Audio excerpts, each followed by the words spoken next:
there, my name is Teacher Jeff and I am your English teacher for today.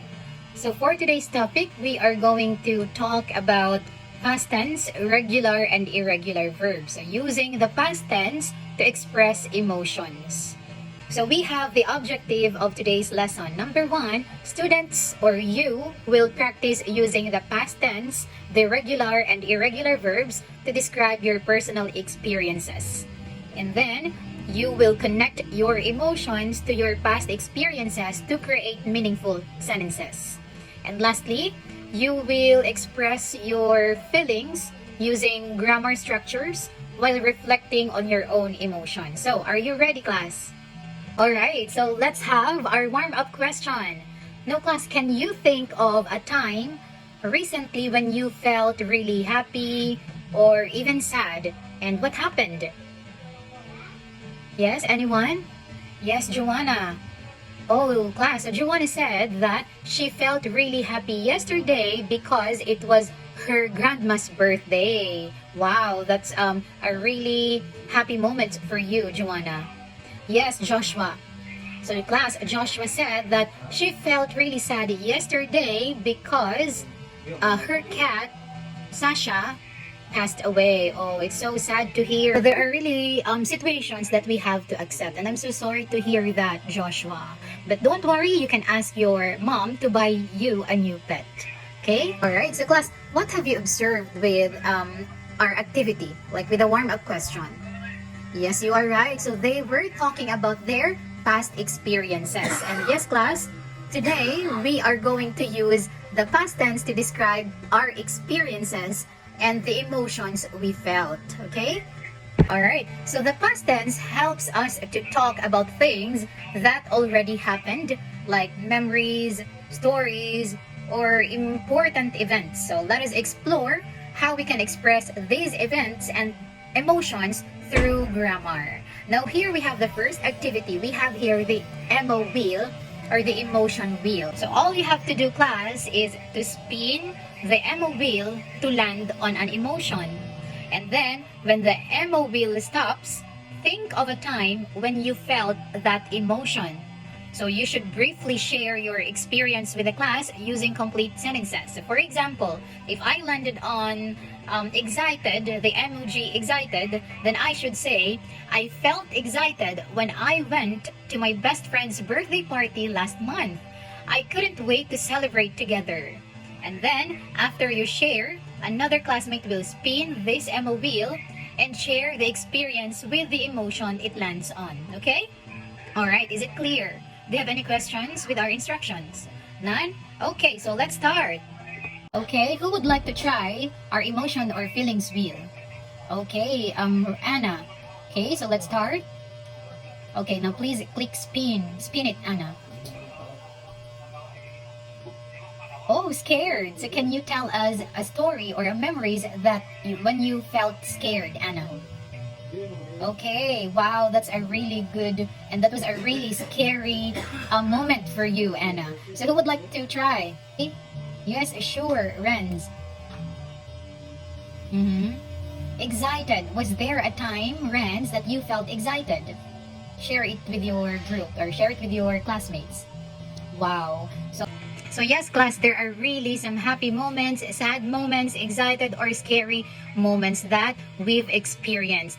So today, we are going to learn about past tense. So what is past tense? Class, past tense is a verb form that is used to describe the actions, events, or conditions that happened in the past or were completed before the present moment. So class, we have 3 types of past tense. We have the first one, simple past, that is used for completed actions in the past. For example, she visited her grandmother yesterday. And then for the second type, we have past continuous. It describes an action that were happening at a specific point or a specific time in the past. For example, they were studying when I arrived. And for the third type, we have the past perfect. It refers to an action completed before another past action. For example, he had finished his work before I called. And I forgot the last one. We still have another one.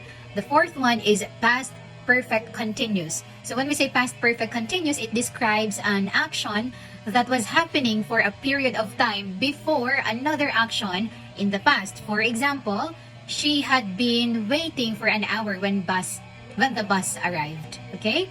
And then those are the 4 types of verb tenses. Now this time, let's go to the regular, or there are 2 types of verbs used in past tense. The first one is regular verbs. What are these regular verbs? When we say regular verbs, these verbs from their past tense by adding ed or d to the base form. So for example, walk becomes walked, play becomes played, clean becomes cleaned. Okay? All right. And then another one, we have the second verb tense, or the second verb that is used in the past. We have irregular verbs. So what are these irregular verbs? These verbs do not allow the standard pattern and change their forms in different ways. So unlike with the regular verbs, you can just basically add ed or d at the end of the base verb. Irregular verb is different from the standard form, because in irregular verb, it totally changed the forms in different ways. So for example, we have go, went, gone, eat, ate, eaten, write, wrote, written. Okay? Alright, do you have any questions or any clarifications? None so far? Alright, so in summary class, past tense indicates that an action took place before the present, using regular verbs with consistent changes and irregular verbs with unpredictable forms. Again, regular verbs, ed or d at the end of the base verb, and irregular verbs, it is unpredictable forms. It means it totally changed the forms in different ways. Okay? Alright, do you have any questions? None so far? Now this time, we will do an activity that is entitled emotion-based sentences. So all you have to do here is, I want you to get a one half sheet of paper, and I want you to write 3 to 4 sentences describing your personal experience using past tense verbs, both regular and irregular, that reflect an emotion you felt or you had felt. Okay? All right. So you should think of a time when you felt excited, when you felt nervous, proud, or disappointed, and then write about what happened and how you felt. So for example, in my case, I felt nervous when I gave my speech in front of the class. But after I finished, I felt proud of myself. Okay? Alright, and after 1 to 2 minutes of writing, I encourage you to share your sentences with your classmates. So you'll be given 3 minutes to do the task. Good job everyone for sharing all of your experiences. Now this time, how did talking about your emotions help you understand the grammar better? Yes, Jane. Oh, that's good, Jane. And can anyone share a sentence that shows how the past tense helped describe something meaningful? Wow, let's give a Coca-Cola clap for each and every one of us for doing a great job.